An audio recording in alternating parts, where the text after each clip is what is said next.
लेकिन उसके बाद भी आज भारत देश में हम छत्तीसगढ़ के कर्मचारियों का क्या दुर्भाग्य है कि हम महंगाई भत्ता के मामले में भारत देश में सबसे कम खजाना खाली है। तो विधायकों का और मंत्रियों का 70,000 और 60,000 एकदम से वेतन कैसे बढ़ गया। आदरणीय राहुल गांधी जी ने बोला था कि कर्मचारियों का महंगाई भत्ता रोकना अमानवीय कृत्य है। मैं वही कह रहा हूँ कि केंद्र के आईएएस लोगों को, अखिल भारतीय सेवा के जो हमारे अधिकारी हैं, क्या उनको मार्केट में सब्जी हमसे ज़्यादा महंगी मिलती है? लेकिन आपको बता दूं, आज हमको महंगाई भत्ता तो छोड़ दीजिए, लगभग 28 महीने का हमारा एक एक कर्मचारी का 2.5 से 3 लाख रुपए सरकार खा चुकी। नमस्कार, हम हैं भास्कर मिश्र। आप देख रहे हैं खबरों की दीवार सीजीवाल। अभी हाल फिलहाल पिछले 2 दिन पहले ही मुख्यमंत्री से कर्मचारी संगठन ने रायपुर में बातचीत किया। बातचीत का लब्बोलुआब ये रहा कि खजाना खाली है और मुख्यमंत्री महोदय ने साफ साफ ऐलान कर दिया 6% से अधिक कर्मचारियों को महंगाई भत्ता नहीं दे सकते हैं। दूसरी तरफ कर्मचारियों वर्ग में भयंकर आक्रोश है। फेडरेशन के बैनर तले एक बार फिर कर्मचारी नेताओं ने 55 संगठनों के साथ करीब 4 लाख कर्मचारी फिर से धरने प्रदर्शन पर जाने का ऐलान कर दिया है। आखिर हर बार यह स्थिति बनना, इसके पीछे कारण क्या हो सकता है, हम इस बारे में विस्तार से चर्चा करेंगे फेडरेशन के नेता और प्रांताध्यक्ष लिपिक शासकीय वर्ग कर्मचारी के श्री रोहित तिवारी जी से। रोहित तिवारी जी, आपका सीजीवाल में स्वागत है। एक बार फिर आंदोलन? जी, मांग पूरी नहीं हुई है, आंदोलन तो हो गई। नहीं, ये आप 1 महीने पहले 1 दिवसीय हड़ताल करते हैं, जी हाँ, फिर 5 दिवसीय हड़ताल करते हैं, फिर एकाएक परसों सुनाई देता है, यानी 2 दिन पहले सुनाई देता है कि आप फिर से आंदोलन पर जा रहे हैं। आखिर सरकार आपको 6% दे तो रही है? मेरा आपसे ये प्रश्न है, सरकार दे रही है, बिल्कुल अच्छी बात है, स्वागत का विषय है। लेकिन उसके बाद भी आज भारत देश में हम छत्तीसगढ़ के कर्मचारियों का क्या दुर्भाग्य है कि हम महंगाई भत्ता के मामले में भारत देश में सबसे कम है, नंबर 1। नंबर 2, रही बात आपने लगातार आंदोलन की, तो ये आंदोलन हमको सरकार मजबूर कर रही है कि हम आंदोलन करें। क्यों? क्योंकि हमने 30 मई को फेडरेशन के लेटर पैड में मुख्य सचिव और मुख्यमंत्री को सूचना दे दी थी कि भाई आप हमारी मांगे पूरी कीजिए, 12% केंद्र के बराबर महंगाई भत्ता दीजिए। परंतु मुख्यमंत्री और मुख्य सचिव महोदय ने उस पर संज्ञान में नहीं लिया। हमने उसमें चरणबद्ध आंदोलन अपना डिक्लेयर किया था कि भाई हम 29 जून को 1 दिवसीय आंदोलन करके सरकार का ध्यानाकर्षण करेंगे, फिर 5 दिवसीय आंदोलन करके सरकार का ध्यानाकर्षण करेंगे 25 से 29 जुलाई। उसके बाद भी यदि हमारी मांगे पूरी नहीं हुई तो हम अनिश्चितकालीन में कूद जाएंगे। ये 2 दिन पहले नहीं, हमने 3 महीने पहले, मतलब मई में 30 मई को हमने फेडरेशन के लेटर पैड पे हमारे संयोजक ने उनको सूचना दे दी थी, जो नियम है। और सूचना के बाद भी सरकार अपनी हठधर्मिता पर कायम है और सरकार चाह रही है कि हम आंदोलन करें। नहीं, सरकार की हठधर्मिता की बात आप कर रहे हैं। आपकी इस आंदोलन से प्रदेश में एक एनार्की पैदा हो रहा है, अराजकता की स्थिति बन रही है। आप ताला लटकाने की बात कर रहे हैं, मुख्यमंत्री तो 6% आपको दे रहे हैं और फिर आगे विचार की बात भी कर रहे हैं, और यह भी तो बोल रहे हैं कि खजाना खाली है। मैं माननीय मुख्यमंत्री जी से पूछना चाहता हूं, यदि खजाना खाली है तो विधायकों का और मंत्रियों का 70,000 और 60,000 एकदम से वेतन कैसे बढ़ जाता है? एक तरफ माननीय मुख्यमंत्री जी दिल्ली में जाके, है ना, महंगाई के खिलाफ प्रदर्शन कर रहे हैं, गिरफ्तारी कर रहे हैं। हम तो हमारे प्रदेश के यशस्वी मुख्यमंत्री का अनुसरण कर रहे हैं हम। और कांग्रेस की सरकार है, आदरणीय राहुल गांधी जी ने, जब केंद्र ने महंगाई भत्ता रोका था, तब आदरणीय राहुल गांधी जी ने बोला था कि कर्मचारियों का महंगाई भत्ता रोकना अमानवीय कृत्य है। आज उन्हीं की सरकार है और भारत देश में सबसे कम महंगाई भत्ता हम कर्मचारियों को मिल रहा है। एक तरफ नेता मंत्रियों का 60 से 70,000 रुपये बढ़ जाता है और किसी भी चीज़ में मितव्ययिता का इनको याद नहीं आता। सिर्फ कर्मचारियों के मामले में ही मितव्ययिता के बात क्यों करते हैं? नई नियुक्ति हुई, निगमों की नियुक्ति हुई, पंच, सरपंच, पार्षद, महापौर, सबके वेतन भत्ते बढ़ गए। परंतु जो वास्तव में जिसका है, और मैं आपको एक चीज़ और बताना चाहूँगा कि ये छत्तीसगढ़ पहला राज्य है जहाँ 3 प्रकार के महंगाई भत्ता मिल रहे हैं। अच्छा, आईएएस लोगों को अलग मिल रहा है 31%। वो तो केंद्र के हैं। केंद्र के हैं ना, तो केंद्र, मैं वही कह रहा हूँ कि केंद्र के आईएएस लोगों को, अखिल भारतीय सेवा के जो हमारे अधिकारी हैं, क्या उनको मार्केट में सब्जी हमसे ज़्यादा महंगी मिलती है या उनके लिए अलग से महंगाई है? हमको भी उसी राज्य में रहते हैं, हमको भी महंगाई की मार उतनी ही पड़ती है, उतनी ही आर्थिक क्षति। बल्कि अधिकारियों को तो रोक देना चाहिए। आम कर्मचारी छोटे वर्ग को ज़्यादा ज़रूरत रहता है महंगाई का, इससे निजात पाने के लिए। तो मेरा यही कहना है कि 3 प्रकार का महंगाई भत्ता, जैसे मैंने बताया, अखिल भारतीय सेवा के अधिकारियों को अभी क्या मिल रहा है? 31%। ठीक। हमको क्या मिल रहा है? अभी 6% का आदेश हो गया तो 28 हो गया। ठीक है। वहीं सीएसईबी के एम्प्लॉई है जिनका वेतन भी छत्तीसगढ़ सरकार देती है, मुख्यमंत्री जी के अंदर में है ऊर्जा विभाग, वहाँ के कर्मचारियों को 34%। तो पहले महंगाई भत्ता, एक देश एक विधान एक संविधान की बात करते हैं, एक देश एक विधान है तो एक महंगाई भत्ता भी क्यों नहीं है? जब केंद्र बढ़ाता है अपने कर्मचारियों का तो स्वाभाविक बात है, पुराना समझौता है, इनको बढ़ाना चाहिए साल में 2 बार। तिवारी जी, हम ये थोड़ा सा और क्लियर करना चाहते हैं, और जो हमको आपको देख रहे हैं कि पहले क्लियर करिए कि महंगाई भत्ता HRA 2006वें वेतनमान के लेकर है कि 7वें वेतनमान को लेकर है, कितना मिलना चाहिए, संवैधानिक प्रावधान क्या है, इसको भी थोड़ा सा क्लियर कर दें। देखिए, महंगाई भत्ता का निर्धारण करने के लिए महंगाई सूचकांक बना हुआ है। महंगाई सूचकांक का कार्यालय जो है वो शिमला में है। उनके पूरे के पूरे एक एम्प्लॉय एक अनुमान निकालते हैं कि भाई इतनी महंगाई बढ़ी, और वो रिपोर्टिंग करते हैं अपनी केंद्र सरकार को। केंद्र सरकार उसके आधार पे हर 6 महीने में जो प्रतिशत वो बताते हैं कि मूल्य सूचकांक मान लीजिए 4% बढ़ा है, तो 4% की रिपोर्ट वो सौंपते हैं और सरकार उसके आधार पे 4% महंगाई भत्ता देती है केंद्र की, है ना। और उसी के अनुसार फिर राज्य वाले, ये बाध्यता है बिल्कुल, हम लोग का समझौता है। लेकिन आपको बता दूं, आज हमको महंगाई भत्ता तो छोड़ दीजिए, लगभग 28 महीने का हमारा एक कर्मचारी का 2.5 से 3 लाख रुपए सरकार खा चुकी। अब 5 दिन का वेतन काटने की बात कर रहे हैं, अरे हमारा तो 2.5-3 लाख रुपए आप लोग वैसे ही काट लिए हो, है ना। 28 माह का एरियस। अभी भी आप देखिए जो आदेश निकला है उसमें विसंगति क्या है। आदेश निकला है 1 अगस्त से महंगाई भत्ता मिलेगा। भाई केंद्र सरकार अपने कर्मचारियों को जुलाई से दे रही है ना, तो इनको भी 1 जुलाई से देने में क्या तकलीफ थी। लेकिन कारण क्या होगा? क्या बचत का कारण? मैं ये कहता हूं, जो कर्मचारी आपका दिन रात काम कर रहा है, कोरोना काल में आपकी सारी योजनाओं को हम लोगों ने पूरा करवाया, उसके बाद हम कर्मचारियों के लिए ही मितव्ययिता का बहाना क्यों? भाई हर जगह है, नई विधानसभा बन रही है ना, 227 करोड़ की।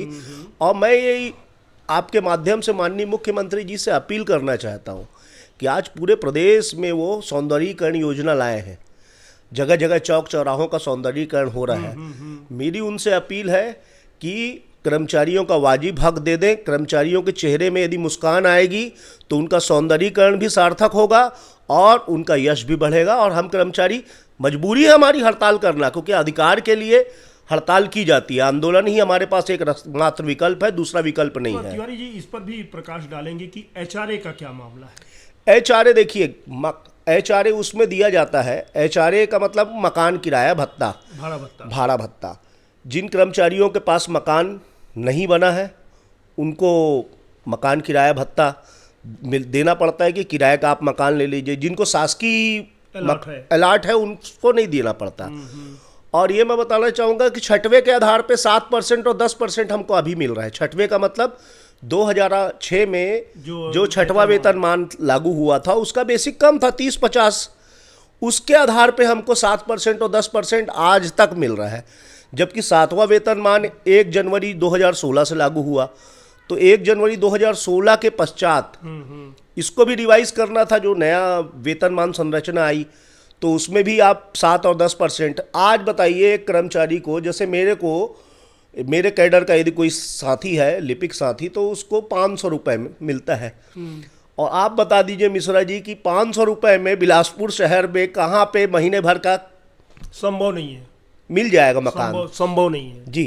तो इतनी सी बात हम सरकार को समझा रहे हैं कि भैया वो 2006 मतलब आपका कहना चाहिए कि 16-17 साल पहले का रेट आप दे रहे हो और आज कर्मचारी परेशान है। मतलब नाम का है वो भत्ता, तो उसको रिवाइज किया जाए। 7 और 10 जो भी परसेंट है, केंद्र में मैं आपको बता दूं 9 और 18% है केंद्रीय कर्मचारियों को। अभी अभी हमारे राजस्व मंत्री जी शहर में हैं जी। और उनसे बातचीत भी हुई। उनका साफ कहना है कि कर्मचारी हित पे ही सब काम हो रहा है। नियुक्तियां हो रही हैं, भर्तियां हो रही हैं, जगह जगह लोग संविदा कर्मचारियों को भी नियुक्त हो रहा है। कर्मचारियों को नाराज होने की जरूरत नहीं है। यथोचित प्रयास ना केवल किया जा रहा है बल्कि मुख्यमंत्री कर्मचारी हित में कदम उठा रहे हैं। मैं यही पूछना चाहता हूँ ना, कर्मचारी हित में कदम उठा रहे हैं तो भारत देश में आज सबसे कम महंगाई भत्ता क्यों मिल रहा है हम लोग को? सबसे कम वेतन भत्ते क्यों मिल रहे हैं? मध्य प्रदेश राज्य ने दे दिया। आज आप पूरे भारत की संरचना उठा कर देख लीजिए, राजस्थान ने 34% दे दिया, उड़ीसा, झारखंड जो छोटे छोटे हमारे बाद बने ना राज्य हैं, उन्होंने अपने कर्मचारियों को दे दिया। तो एक तरफ मुख्यमंत्री जी यदि बोलेंगे कि मैं कर्मचारियों को दे रहा हूं, तो कैसे दे रहे हैं वो हमको समझाया। और माननीय मंत्री जी से मैं, जो राजस्व मंत्री जी हैं अग्रवाल जी, उन्होंने कहा कि नियुक्तियां हो रही है। भाई साहब, आप अपना घोषणा पत्र उठा के देख लीजिए, है ना। और यही मंत्री जी हैं और यही मुख्यमंत्री जी हैं कि जिनको हम कर्मचारी संगठनों के, जब आंदोलन होता था भाजपा सरकार के टाइम, तो ये आके हम पे बड़ी सहानुभूति रखते थे और हाँ, हमारे पंडालों में आकर समर्थन देते थे हमारी मांगों का। आप बुलाते थे तभी तो आते थे। नहीं, हमारे साथ समस्या ये है मिश्रा जी कि जो विपक्ष में होता है, मैं इसमें भाजपा का पक्ष नहीं ले रहा हूँ, आज भाजपा वाले आ रहे हैं हमारे पास। जो विपक्ष में होता है वो कर्मचारी हित की बात करता है। जो विपक्ष में रहता है उसकी सहानुभूति कर्मचारियों से रहती है, और जैसी सत्ता पाते हैं तो हम कर्मचारियों को फिर उसी के लिए आंदोलन करना पड़ता है। ये बड़ी समस्या है हमारे साथ कि भाई पक्ष में रहोगे या विपक्ष में रहोगे, एक बार क्लियर कीजिए। विपक्ष आपका बड़ा प्रिय है। हाँ, विपक्ष के हम प्रिय हैं। अच्छा ऐसा बोलना चाहिए। तो तिवारी जी ये भी बताते चले कि आपने 2 चरण का आंदोलन कर लिया है। 3 चरण का कर लिया। 3 चरण का कर लिया है, ये चौथा चरण होगा। चौथा चरण है। चौथे चरण में जाने से पहले क्या मुख्यमंत्री को धमकी देने गए थे क्या कि अब हम आंदोलन करने वाले हैं, या मुख्यमंत्री ने बुलाया था आपको? देखिए, शासन स्तर पे चर्चा का दौर जारी था, है ना। उसमें हमारे प्रांतीय संयोजक को बुलाया गया था, अपने साथियों के साथ आइए, और मुख्यमंत्री जी ने जैसे बोला था संवाद का रास्ता खुला है, तो वो संवाद में बात बनाने के लिए हम लोग गए थे, है ना। मुख्यमंत्री जी और जो अधिकारी मौजूद थे उन्होंने जैसा अपना स्पष्ट रूप बताया कि 6% का आदेश हो गया है, होने वाला है। अच्छा, एक इसमें एक टर्निंग पॉइंट मैं आपको बता दूं कि जो हड़ताल करता है उससे चर्चा होती है। अच्छा, हमेशा। हाँ। भाई जो नाराज है उसी को तो हाँ, उसी को तो बुलाएंगे, उसके नेतृत्व को है ना। मगर इस बार ऐसा हुआ है कि हम लोग आंदोलन कर रहे हैं और कुछ लोग जो आंदोलन किए ही नहीं, वो सीधा जाके सहमति दे रहे हैं। बेगानी शादी में अब्दुल्ला दीवाना, अरे भैया आप आंदोलन करोगे तब आप जाके सहमति दो। वो दीवाना अब्दुल्ला तो आप ही लोग पैदा किए हैं, कौन हो? नहीं, कर्मचारी संगठन देखिए, बहुत सारे कर्मचारी संगठन है ना। सबके अपने अपने वो है, एजेंडे हैं, संवर्ग है, उसके अनुसार वो चलते हैं। अब ये जो लोग गए थे, ये कर्मचारी संगठन के लोग तो हैं, परंतु इन्होंने हड़ताल नहीं की थी। प्रदेश में आप 55 बोल रहे थे, मैं आपको बताना चाहूँगा वर्तमान में अभी 92 संगठन है। अच्छा, और वही जो बचे हुए 40 संगठन थे उन्हीं के नेता चले गए लगता है संवाद। 2-3 लोग गए थे। और मैं आपको बता दूं कि इस आंदोलन में पहली बार 26 साल के बाद न्यायालयीन कर्मचारी भी हमारे साथ 22 से आंदोलन कर रहे हैं। पूरे आवेदन इन लोगों ने कोर्ट में दे दिए हैं, हाई कोर्ट को सूचित कर दिया है कि हम आंदोलन में जा रहे हैं। मतलब जुडिशियल का काम भी प्रभावित होगा। साथ ही आपको बता दूं, कनिष्ठ प्रशासनिक सेवा संघ जो नायब तहसीलदार तहसीलदारों का है, उन लोग भी आंदोलन में बिल्कुल शामिल हो गए हैं। तो पिछली बार में भी तो थे? नहीं, पिछली बार में उनका 5 दिन में नैतिक समर्थन था। सांकेतिक थे। हाँ, नैतिक समर्थन था, लेकिन अब उनको वो समझ में आ गया, हम लोग की बात हुई कि नहीं अब तो कूदना ही पड़ेगा, सरकार मान नहीं रही है, तो बिल्कुल उन लोग पूरी तन्मयता के साथ, सहभागिता के साथ हमारे साथ शामिल होंगे। 6% मान लेना नहीं चाहिए था? 6% मान लेने वाली सवाल तब होता एक्चुअल में, या आप नाराज हैं वो संगठन दूसरे नहीं, उनके जाने से या नहीं जाने से फर्क नहीं पड़ता। हम कर्मचारियों लोग 12% की लड़ाई लड़ रहे थे, अभी फिर से केंद्र का बढ़ने वाला है ना। 9% हाँ, जानकारी। और जब से ये सरकार बनी है तब से जुलाई 2019 से समय समय पे हमारे महंगाई भत्ता को ना पूरा नहीं दिया गया। 28 महीने के एरियस है ना, एरियस की कोई बात ही नहीं हुई। 6% दे रहे हैं, उसमें एरियस की बात कहाँ हुई। एक एक छोटा छोटा कर्मचारी का 2.5-3 लाख रुपए बहुत होता है। तो हमने तो उसमें सचिवों से जो चर्चा हुई थी उनसे उनको एक ऑप्शन भी दिया था, ठीक है भैया ये हमारा पैसा डूबे मत, आप एक काम करिए कि आपके पास आर्थिक व्यवस्था नहीं है ना, बोल रहे हैं मत दीजिए, आप इसको हमारे जीपीएफ खाते में जमा कर दीजिए और फ्रीज कर दीजिए कि भाई 2-3 साल तक एक नहीं निकाल सकते। तो ऑन पेपर तो हमारा खाते में पैसा रहेगा, तो भविष्य में जिस किसी साथी को जरूरत हो जीपीएफ अकाउंट से अपने निकाल के अपना उपयोग कर लेगा, वो पैसा डूबेगा नहीं। और इसमें सरकार को कुछ नहीं करना है, सिर्फ एक आदेश निकालना है, 1 रुपए का व्यय नहीं है। तो वो बात माननी चाहिए थी मुख्यमंत्री जी को। ये जो अभी आप 5 दिवसीय जब हड़ताल किए थे, एकता की बात कर रहे हैं, फेडरेशन जी जी, हाँ हाँ हाँ। एक संगठन और भी आपके पैरेलल खड़ा हुआ, उसका सीधे सीधे आरोप है आपके ऊपर, जी जी, आपके संगठन के ऊपर, जी, आपके संघ के ऊपर, जी, कि इस आंदोलन को बढ़ा दिया गया होता तो शायद 6-12 हो गया होता। जिन लोगों ने आरोप लगाया है मैं उनके बारे में बताना चाहूँगा कि शायद उनको नियमों का ज्ञान नहीं है।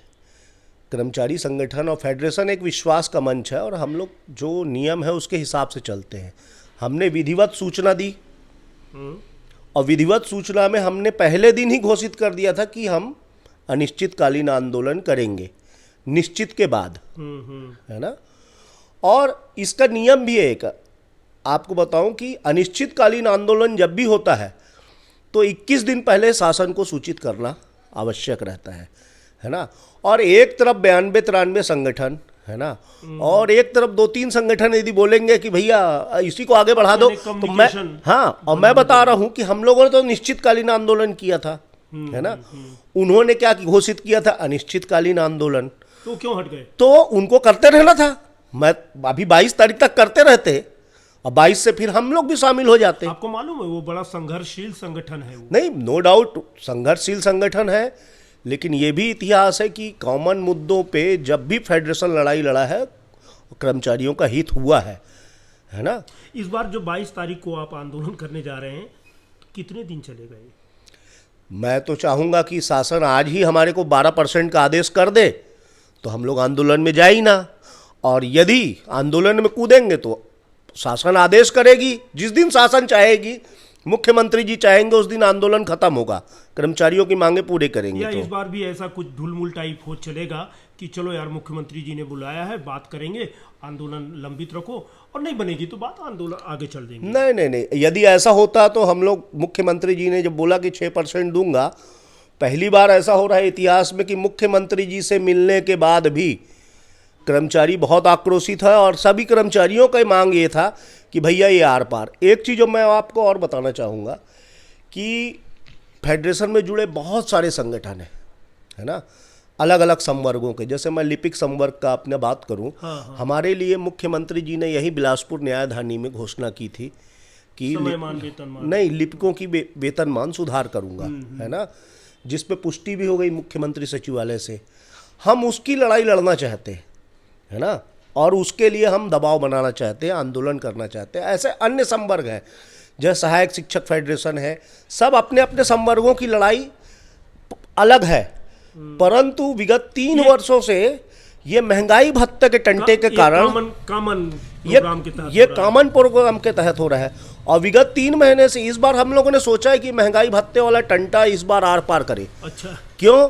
क्योंकि विगत 3 वर्षों से हम लोग वही कर रहे हैं, कभी 5%, 2%, और शांत हो जाते थे। भाई मुख्यमंत्री जी पे विश्वास करके शांत हुए हैं। तो विश्वास तो अभी भी करना, विश्वास तो अभी भी है, परंतु एकदम अहित वाली बात मत हो कि जब महंगाई भत्ता का मैटर क्लोज हो, मुख्यमंत्री जी आश्वस्त करे कि केंद्र का बढ़ेगा, मैं दे दिया करूंगा फटाफट। फिर वेतनमान, समयमान, वेतनमान, इसकी चर्चा हाँ, उसके बाद फिर हम अपनी लड़ाई की बात करेंगे। तो 300 वर्षों से सरकार ये महंगाई भत्ते में ही उलझा कर रखी है। सभी संगठन अपने मूल कैडर की मांग के लिए आगे बढ़ ही नहीं पा रहे हैं। तो इसलिए सभी प्रांताध्यक्षों ने और फेडरेशन से जुड़े सभी घटक दलों ने ये तय किया है कि इस बार मतलब महंगाई भत्ता के लिए बार बार आंदोलन की आवश्यकता नहीं होनी चाहिए। और माननीय मुख्यमंत्री जी को ये समझना चाहिए, संवेदनशील मुख्यमंत्री हैं, परंतु मेरे को ऐसा लगता है कि उनको जो फील्डिंग करते हैं आईएएस अधिकारी लोग, कहीं ना कहीं उनको सच्चाई नहीं बता पा रहे हैं या उलझा के रखे हैं। और उसी कारण और सुनिए, माननीय मुख्यमंत्री जी का बयान आया था 4 जुलाई को नवभारत में, और उन्होंने विधानसभा में भी अभी जानकारी दी है प्रतिपक्ष को कि छत्तीसगढ़ की जीडीपी जो है केंद्र की जीडीपी से बेहतर है। तो मेरा एक प्रश्न है माननीय मुख्यमंत्री जी से कि जब केंद्र से बेहतर छत्तीसगढ़ की जीडीपी है तो केंद्र के समान महंगाई भत्ता देने की स्थिति क्यों नहीं है, और हम कर्मचारियों का क्या दोष? खजाना खाली है। जब जीडीपी बढ़ी हुई है तो खजाना खाली होने का प्रश्न ही नहीं उठता। माननीय मुख्यमंत्री जी ने विधानसभा में जवाब दिया है कि खजाने के कोई वो नहीं है, वित्त व्यवस्था सुदृढ़ है। उसके बाद कर्मचारियों को आंदोलन में आना पड़ता है, तो ये दुर्भाग्यजनक है। मैं मुख्यमंत्री जी से चाहूँगा कि वो केंद्र के समान हमको महंगाई भत्ता दे, क्योंकि केंद्र से बेहतर छत्तीसगढ़ की जीडीपी है। लिपिक वर्गीय कर्मचारी संगठन के प्रांताध्यक्ष रोहित तिवारी, फेडरेशन के नेता, ने स्पष्ट कहना है कि इस बार आर पार की लड़ाई है। अब आंदोलन तभी खत्म होने वाला है जब तक 12% महंगाई भत्ता नहीं मिल जाता है। यद्यपि रोहित तिवारी ये मानते हैं कि मुख्यमंत्री बहुत संवेदनशील हैं, हमारे और कर्मचारियों को मांग को बहुत गंभीरता से लेते भी हैं, लेकिन बीच में कुछ ऐसा वर्ग है जिसे सीधे सीधे इशारा करते हैं कि एक आईएएस वर्ग है जो कर्मचारी हित के खिलाफ ही मुख्यमंत्री को जानकारी देता है। बहरहाल हम अपनी मांग पर एडामेंट हैं, 22 तारीख को हड़ताल पर जाएंगे, चाहे अब कुछ भी हो, हम अपना अधिकार लेकर रहेंगे। सीजीवाल, बिलासपुर।